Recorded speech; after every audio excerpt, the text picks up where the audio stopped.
कांतारा एक ऐसी जगह है जो कहने के लिए टूरिस्ट प्लेस है, पर यहाँ घूमने आने वाले ज्यादातर टूरिस्ट कभी वापस लौटकर नहीं जा पाते। देश विदेशों से लोग इस जगह पर घूमने आते हैं, पर उनकी कुछ हरकतों की वजह से उन्हें अपनी जान गंवानी पड़ती है। इसी तरह इस बार कांतारा में एक दक्षिण भारतीय परिवार घूमने आया है। इस परिवार में 5 सदस्य हैं।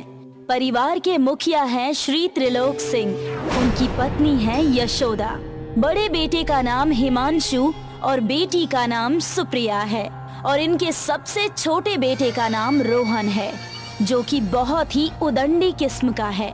रोहन अपने भाई से अलग होकर जंगल में कुछ देखने लगता है। अरे रोहन, तुम कहाँ जा रहे हो? अरे कहीं नहीं भैया। तुम्हें पता है ना, ये जगह जितनी खूबसूरत है उतनी ही भयानक और डरावनी भी। अरे हाँ भैया, सुना तो है मैंने भी, पर हर सुनी बात सच नहीं होती ना। वो तो पता चल ही जाएगा, बस तू साथ में रह। रोहन को कुछ मजाक सूझता है और वो हिमांशु को डराने की कोशिश करता है। भैया वो देखो, आपके पीछे क्या है? हिमांशु घबराकर अचानक पीछे मुड़ता है और देखता है कि वहाँ कोई भी नहीं है। हिमांशु को इस तरह से डरते देख रोहन हंसने लगता है। देखा, डरा दिया ना आपको। बड़े बहादुर बनते फिरते हो हाँ? अच्छा बेटा, मुझसे होशियारी करोगे हैं? रुको, बताता हूँ तुम्हें, रुक। रात होने दे, अच्छा मजा चखाऊंगा। ये दोनों बातें करते करते परिवार के बाकी लोगों से थोड़ा पीछे छूट गए थे। तभी त्रिलोक सिंह इन्हें आवाज लगाते हैं। अरे रोहन, तुम लोग इतना पीछे क्यों चल रहे हो भाई? आ जाओ, साथ में चलते हैं। अरे आ रहे हैं पापा, आप आगे चलिए, हम पीछे से आप ही को फॉलो कर रहे हैं। नहीं नहीं, सब साथ में जाएंगे, आ जाओ जल्दी। हिमांशु और रोहन बाकी सदस्यों के पास आ जाते हैं और अब ये लोग अंदर जंगल की तरफ जाने लगते हैं। कितना खूबसूरत जंगल है ना, चारों तरफ हरियाली ही हरियाली दिखाई दे रही है।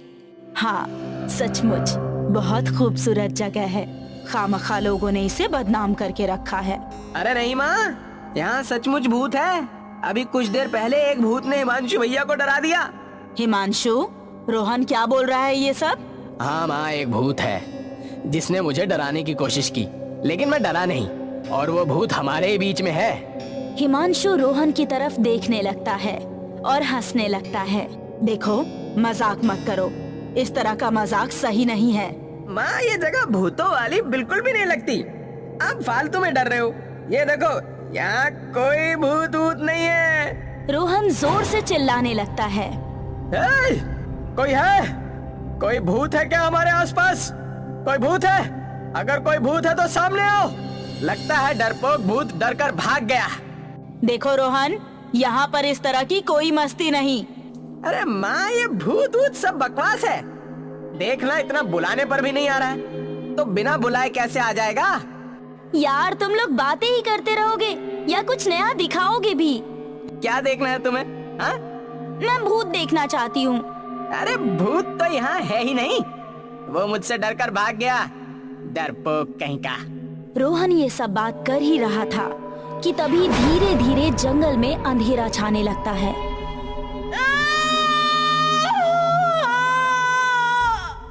इस आवाज को सुनकर सभी लोग चौंक जाते हैं। ये क्या था? तुम भूत बुलाना चाहते थे ना? लगता है उस तक तुम्हारी बात पहुंच गई है। तभी एक तेज हवा का झोंका आता है और ऐसा लगता है कि किसी ने जबरदस्ती पेड़ों को हिलाया है। इस हवा के झोंके के साथ एक जोर से बादल गरजने की आवाज आती है, जिससे सभी लोग डर जाते हैं। लगता है बारिश होने वाली है, हमें जल्दी से आगे जाना होगा। जैसे जैसे ये लोग आगे बढ़ते हैं, अंधेरा बढ़ता जाता है और आसपास का माहौल डरावना होने लगता है, और अब जंगल में सिर्फ कीड़ों और चिड़ियों के चहकने की आवाज आ रही है। रोहन सबसे आगे चल रहा है, तभी उसे पेड़ हिलते हुए दिखाई देता है। माँ, वो देखो, वहाँ कुछ पेड़ हिल रहे हैं। रोहन की माँ जब रास्ते की दूसरी तरफ देखती है तो पेड़ का हिलना बंद हो जाता है और वो रोहन को डांटने लगती है। रोहन, मैंने पहले भी कहा था, यहाँ ऐसी मस्ती मत करो। अरे नहीं माँ, पेड़ सचमुच हिल रहे थे। कहीं भूत तो पेड़ नहीं हिला रहा है। पेड़ों के हिलने से पत्तियों की सरसराहट की आवाज आती है और झरने से पानी के बहने की आवाज तेज होती है। तभी इनको दूर से किसी के चिल्लाने की आवाज आती है। बचाओ! बचाओ! कोई है! बचाओ!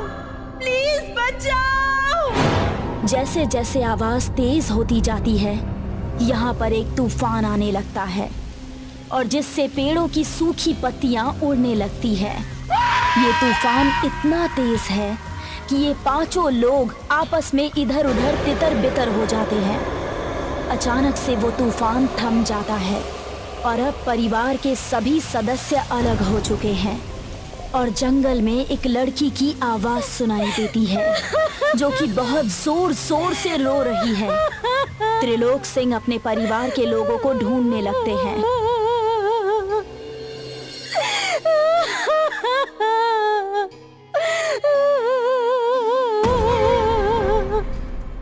तभी त्रिलोक सिंह को अपने आसपास किसी के होने का एहसास होता है। वो पीछे मुड़ते हैं तो उन्हें झाड़ियों के पीछे कोई दौड़ता हुआ दिखाई देता है। वो जल्दी से झाड़ियों के पास जाते हैं जहां उन्हें खून ही खून दिखाई देता है और उन्हें वहां पर सुप्रिया के दोनों सैंडल पड़े हुए मिलते हैं। सुप्रिया, कहाँ हो तुम? त्रिलोक सिंह वहां बिखरी हुई खून की बूंदों का पीछा करते हैं और कुछ दूर जाने पर उन्हें एक मरा हुआ शरीर दिखाई देता है जिसे देखकर वो जोर से चिल्लाते हैं। तभी वहां पर यशोदा, रोहन और हिमांशु भी आ जाते हैं और सामने पेड़ पर लटकी लाश को देखकर ये तीनों चिल्लाने लगते हैं। लाश के पूरी तरह से चीथड़े चीथड़े हो चुके हैं। शरीर को किसी जानवर ने बुरी तरह नोच डाला है जिसे देखकर यशोदा बेहोश हो जाती है। रोहन भी डरकर रोने लगता है। लाश की हालत इतनी खराब है कि उसे देखकर पहचानना मुश्किल है कि ये किसी इंसान की लाश है या फिर किसी जानवर की। इसलिए त्रिलोक सिंह को अभी भी उम्मीद है कि सुप्रिया जिंदा है और वो उसे ढूंढने की कोशिश करते हैं। ये पेड़ पर लटकी हुई लाश किसी इंसान की है या फिर किसी जानवर की। अगर वो लाश इंसान की है तो क्या ये त्रिलोक सिंह की बेटी सुप्रिया है? अगर नहीं तो फिर सुप्रिया कहाँ है? लेकिन त्रिलोक सिंह को यहाँ पर अपनी बेटी सुप्रिया के सैंडल मिले हैं, इसलिए उसको लगता है कि ये लाश उसकी बेटी सुप्रिया की है। त्रिलोक सिंह, यशोदा, हिमांशु और रोहन इस लाश को देखकर रोने लगते हैं। तभी इन्हें सामने से सुप्रिया आती हुई दिखती है जो कि एक आदमी से बात कर रही है। अपनी बेटी सुप्रिया को जिंदा देखकर त्रिलोक सिंह और यशोदा बहुत खुश होते हैं और आते ही उसे गले लगा लेते हैं। बेटा, बेटा कहाँ चली गई थी? हम तो डर ही गए थे। मम्मी, इसमें डरने वाली कौन सी बात है? आपको पता है आज मैंने क्या देखा? क्या देखा? आज मैंने अपनी आंखों से शिकार होते हुए देखा। क्या ये सब तुम्हारी आंखों के सामने हुआ? हाँ भैया, ये सब मैंने अपनी आंखों से देखा। बाप रे, एक बड़ा सा जानवर आया और उसने एक दूसरे जानवर को देखते ही बुरे ढंग से नोच डाला। वाह, तुमको तो बहुत मजा आया होगा ना? हाँ, मैंने आज तक ऐसा नजारा कभी नहीं देखा था, पर मैं थोड़ा डर भी गई कि कहीं वो जानवर मुझे ना देख ले और मैं यहाँ से भाग गई, जिससे मेरे सैंडल यहीं टूट गए। अच्छा तो ये बात है, हम तो खामखाई डर रहे थे। मम्मी, ये गाइड हैं, इनका नाम कालनाथ सिंह है। अब यही हमें पूरे कांतारा में घुमाएंगे, यहाँ के पुराने किले के भी अंदर ले जाएंगे। जी नमस्ते। कालनाथ उन्हें देर तक घूरता है पर कुछ नहीं कहता। यशोदा फिर से कहती है, जी नमस्ते। इस बार भी कालनाथ कोई जवाब नहीं देता। मम्मी, इनको थोड़ा कम सुनाई देता है, हमें इनके कानों के पास जाकर जोर से बोलना होगा, तभी ये सुनते हैं। गूंगा है क्या? रोहन की इस बात पर कालनाथ रोहन को घूरने लगता है। उसके हाव भाव देखकर लग रहा है जैसे उसने रोहन की बात सुन ली हो। इन लोगों को कालनाथ थोड़ा अजीब लगता है, पर इन्हें कांतारा की जगहों का पता नहीं है, इसलिए ये उसके साथ चल देते हैं। अब कालनाथ इन्हें कांतारा में घुमाने लगता है। क्या इससे पहले तुम लोग कंतारा में आए हो? नहीं, हम पहली बार आए हैं। क्या तुम इस जगह के बारे में कुछ जानते हो? ज्यादा कुछ नहीं जानते, सिर्फ सुना है कि ये जगह खूबसूरत होने के साथ साथ डरावनी और भयानक भी है, पर हमें कुछ खास नहीं लगी। क्या कमी है इस जगह में? खूबसूरत तो है पर डरावनी बिल्कुल नहीं। हिमांशु की बात पर कालनाथ उसकी तरफ बड़ी बड़ी आंखें करके देखता है।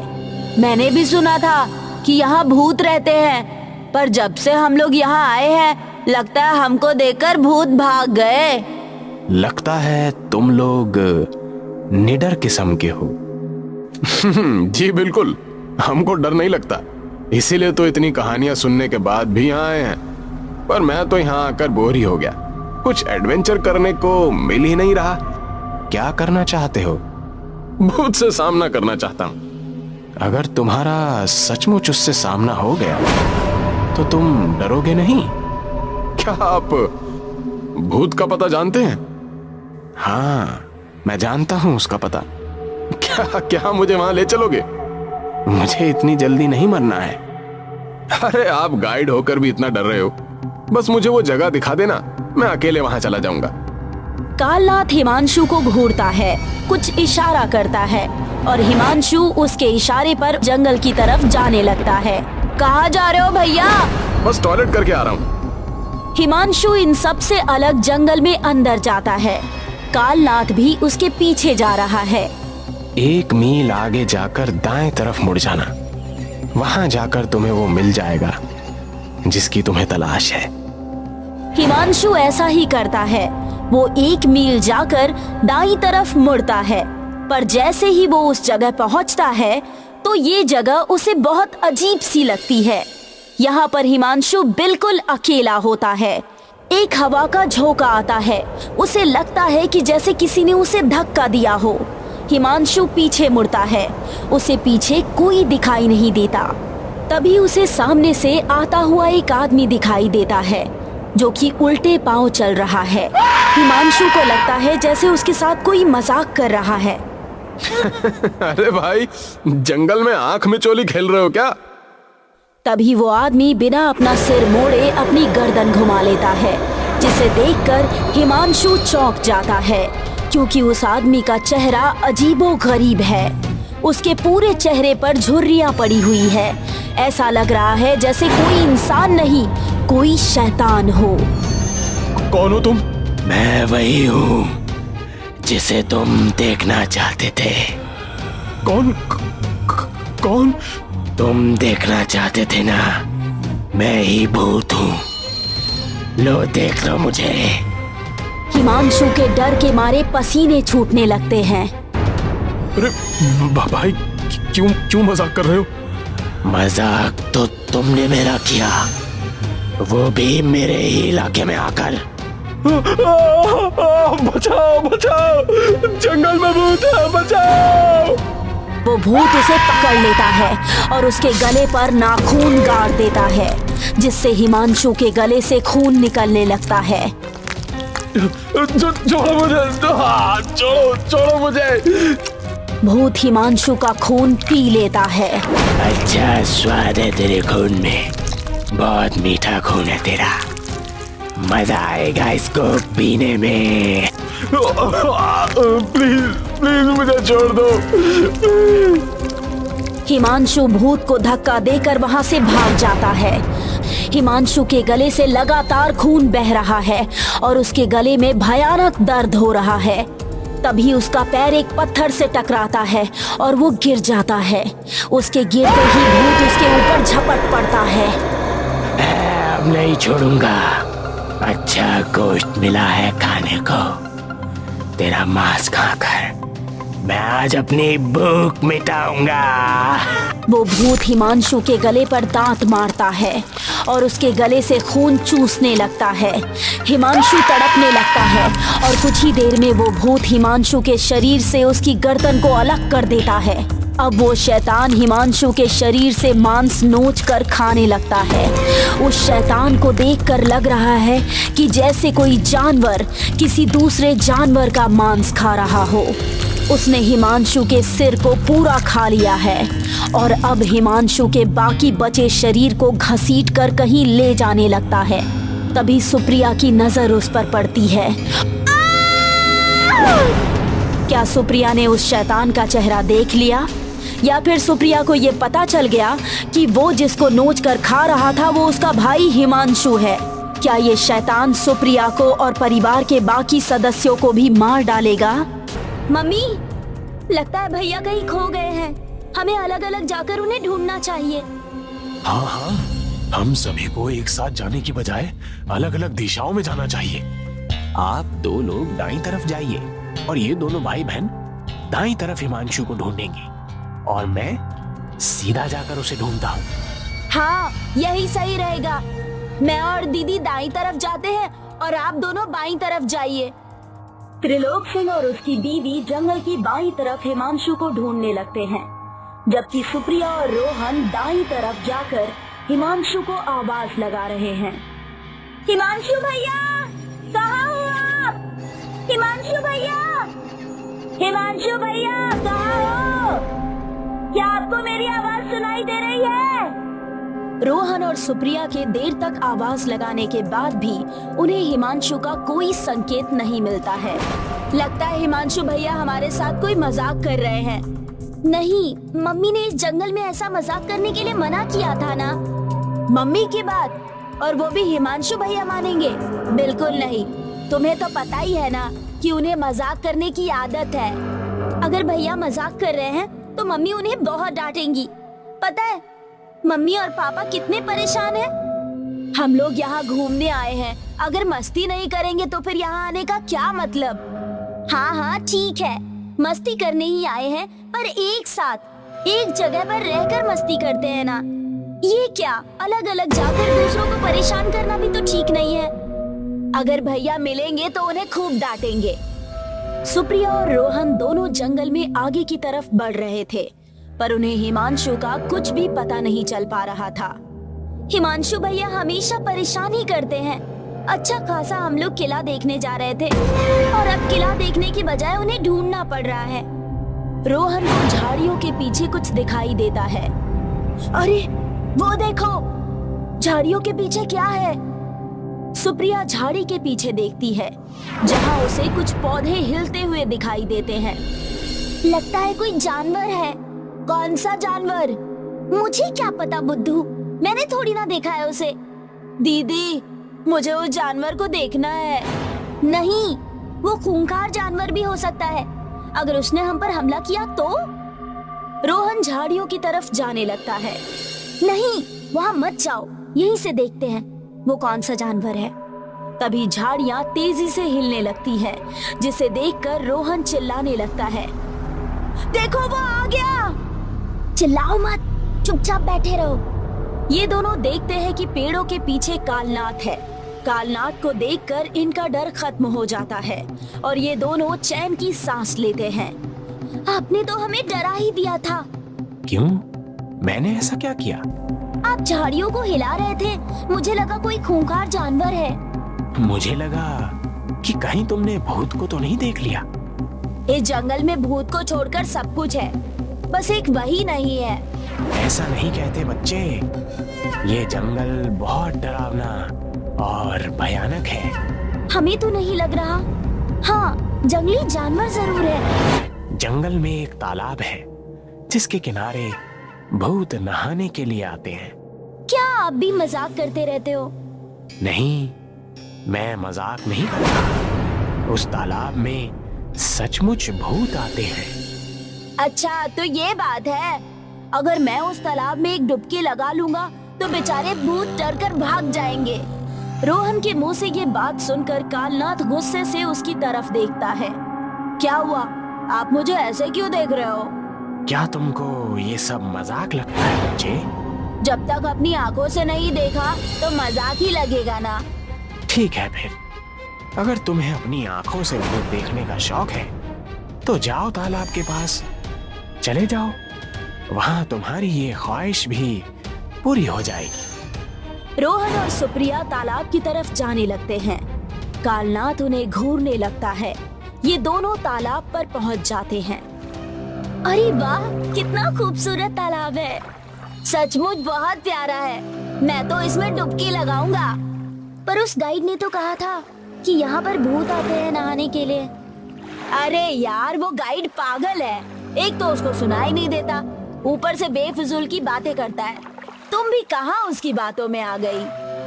ठीक है, तुम्हें नहाना है तो नहा लो, मैं यहीं पर बैठ जाती हूँ। रोहन नहाने के लिए तालाब में डुबकी लगाता है। रोहन नहा ही रहा था कि तभी अचानक से बादल गरजते हैं और बिजली चमकने की आवाज आती है। आसमान में काले बादल छा जाते हैं और चारों तरफ अंधेरा हो जाता है। रोहन नहाने में मग्न है। तभी पानी के अंदर कोई उसका पैर खींचता है। कौन है? छोड़ो, छोड़ो मेरा पैर! उस तालाब से साया ऊपर आता है और उसे देखकर रोहन डर जाता है। कौन हो तुम? मैं वही हूँ प्यारे बच्चे जिसे तुम देखना चाहते थे। आओ नहीं! भूत रोहन की टांग पकड़ लेता है और उसे अपने मुंह में डालकर चबाने लगता है। रोहन के पैर से खून निकलने लगता है और वो खून धीरे धीरे तालाब के पानी को लाल कर देता है। सुप्रिया ये देखकर घबरा जाती है। वो रोहन को बचाने की कोशिश करती, पर तब तक वो भूत रोहन को आधा खा चुका था। सुप्रिया यहाँ से भागने में ही अपनी भलाई समझती है। दूसरी तरफ त्रिलोक सिंह को जंगल में एक बूढ़ा आदमी मिलता है। बाबा, बाबा, क्या आपने इस जंगल में किसी लड़के को देखा है? मेरा बेटा कहीं कहीं खो गया है। मैंने तो किसी को नहीं देखा, पर अगर हाँ वो अकेला गया होगा तो भूत उसे नहीं छोड़ेगा। क्या यहाँ सचमुच भूत है? हाँ, ये एक भूतिया जंगल है। तो हम लोग यहाँ से बाहर कैसे निकलेंगे? ये लो, ये कांतारा भगवान का पत्थर है। इससे कोई भूत तुम्हें और तुम्हारे बचे हुए परिवार को नुकसान नहीं पहुंचा सकता। धन्यवाद बाबा। त्रिलोक सिंह और यशोदा अपने बेटे हिमांशु की तलाश में निकल पड़ते हैं, जिसे भूत ने खत्म कर दिया है। ये भूत कौन है? क्या ये त्रिलोक सिंह के बचे हुए परिवार को भी खत्म कर देगा, या फिर कांतारा भगवान त्रिलोक सिंह के बचे हुए परिवार की जान बचाने में इनकी मदद करेंगे और अपने बच्चों को ढूंढने के लिए निकल पड़ते हैं। लगता है ये कोई साधु बाबा थे। हाँ, मैंने उनके हाथों में माला देखी थी। इस जंगल में तपस्या करते होंगे। अरे जो भी हो, जरूर कोई अच्छे इंसान होंगे, तभी उन्होंने हमारी मदद के लिए कांतारा भगवान का पत्थर दिया। हाँ, और अब इसकी मदद से हम अपने परिवार की सुरक्षा कर सकेंगे। चलो जाकर बच्चों को ढूंढते हैं। यशोदा और त्रिलोक सिंह जंगल में आगे की तरफ अपने बच्चों को ढूंढने के लिए निकल पड़ते हैं। हिमांशु बेटा, कहाँ हो तुम? हिमांशु! हिमांशु बेटा, कहाँ हो तुम? मेरी आवाज सुनाई दे रही है क्या? हिमांशु तो 2 दिन से गायब ही है और अब सुप्रिया और रोहन का भी कुछ पता नहीं चल रहा। हाँ, पहले हमें सुप्रिया और रोहन को ढूंढना होगा, फिर हम चारों मिलकर एक साथ हिमांशु को ढूंढ लेंगे। अब त्रिलोक सिंह और यशोदा दोनों सुप्रिया और रोहन की तलाश करने लगे। दोनों चलते चलते उस जगह पर पहुंच जाते हैं जहां पर ये दोनों सुप्रिया और रोहन से अलग हुए थे। क्या आपको याद है, यहाँ से सुप्रिया और रोहन बाईं तरफ गए थे और हम दोनों दाईं तरफ। हाँ, यही वो जगह है। चलो अब हम लोग भी बाईं तरफ जाते हैं, शायद आगे जाकर वो दोनों हमें मिल जाएं। अब त्रिलोक सिंह और यशोदा उसी दिशा में जाने लगते हैं जहां एक दिन पहले सुप्रिया और रोहन गए थे, पर सुप्रिया और रोहन का कोई पता नहीं चलता। ये देखिए, यहाँ पर एक तालाब है। अरे हाँ, तालाब तो है, पर इसका पानी लाल क्यों है? चलिए जाकर देखते हैं। यशोदा और त्रिलोक सिंह तालाब के नजदीक पहुंचते हैं, जहां उन्हें रोहन के कपड़े और उसके जूते दिखाई देते हैं। अरे ये तो रोहन के कपड़े हैं। इसका मतलब रोहन और सुप्रिया यहाँ आए थे। त्रिलोक सिंह तालाब के पानी में हाथ डालता है तो वो देखता है कि इस पानी में खून मिला हुआ है। पानी में तो खून मिला है। मुझे तो लगता है हमारे बच्चे जरूर कोई संकट में हैं। जल्दी उन्हें ढूंढना होगा। अब त्रिलोक सिंह और यशोदा आगे की तरफ भागते हैं। सुप्रिया, बेटा कहाँ हो तुम? रोहन बेटा कहाँ हो तुम? हम लोग यहाँ हैं।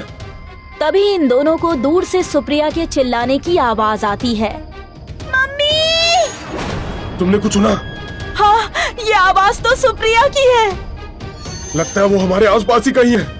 मम्मी, पापा, कहाँ हो आप लोग? आवाज वहाँ से आ रही है। चलो वहाँ चलते हैं। तभी इन्हें सामने से सुप्रिया इनकी तरफ भागती हुई दिखाई पड़ती है और अपनी माँ यशोदा को गले से लगाते हुए रोती है।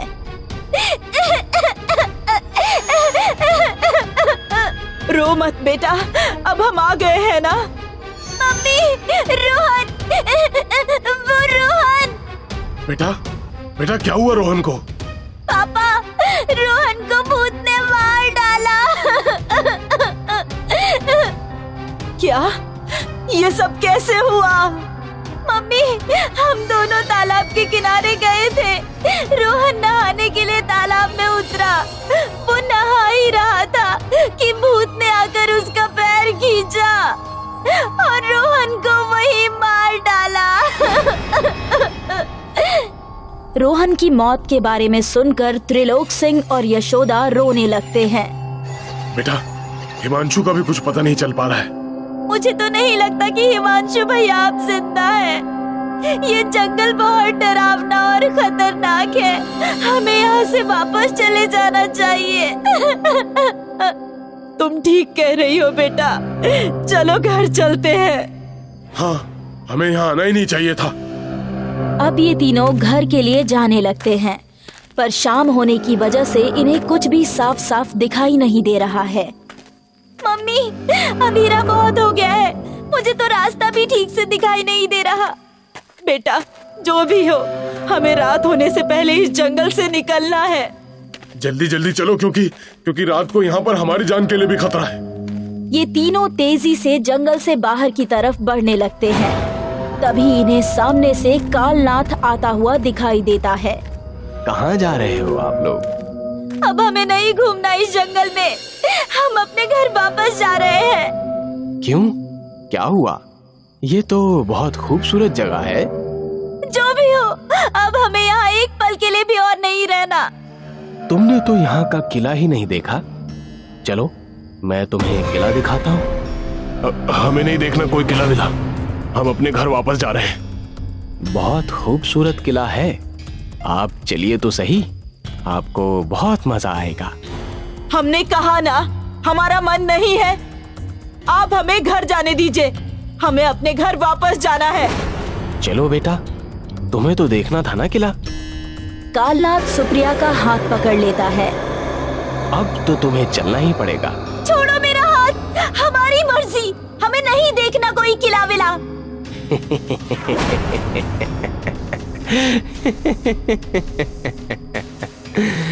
तुम्हारी मर्जी इस जंगल में नहीं चलेगी बच्ची।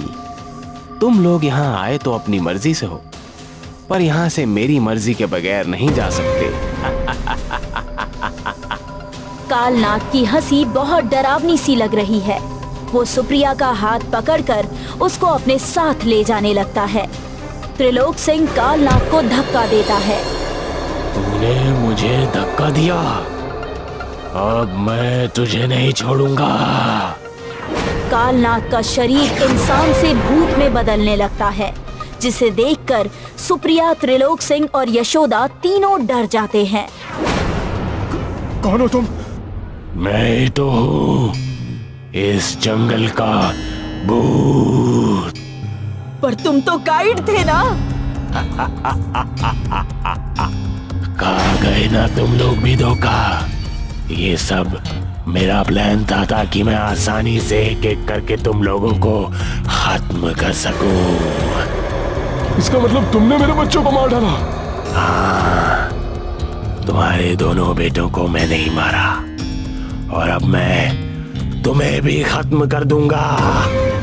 कालनाग का भूत जैसे ही इनको नुकसान पहुंचाने की कोशिश करता है, तभी त्रिलोक सिंह अपनी जेब से कांतारा भगवान का पत्थर निकाल लेता है और इस पत्थर की शक्ति से त्रिलोक सिंह कांतारा भगवान में बदल जाता है।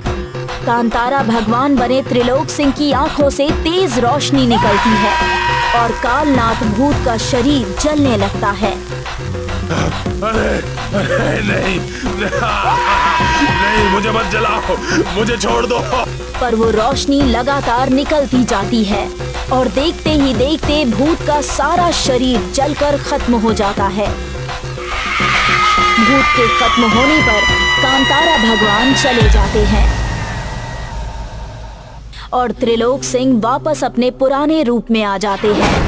अब त्रिलोक सिंह, यशोदा और सुप्रिया अपने घर की तरफ निकल पड़ते हैं।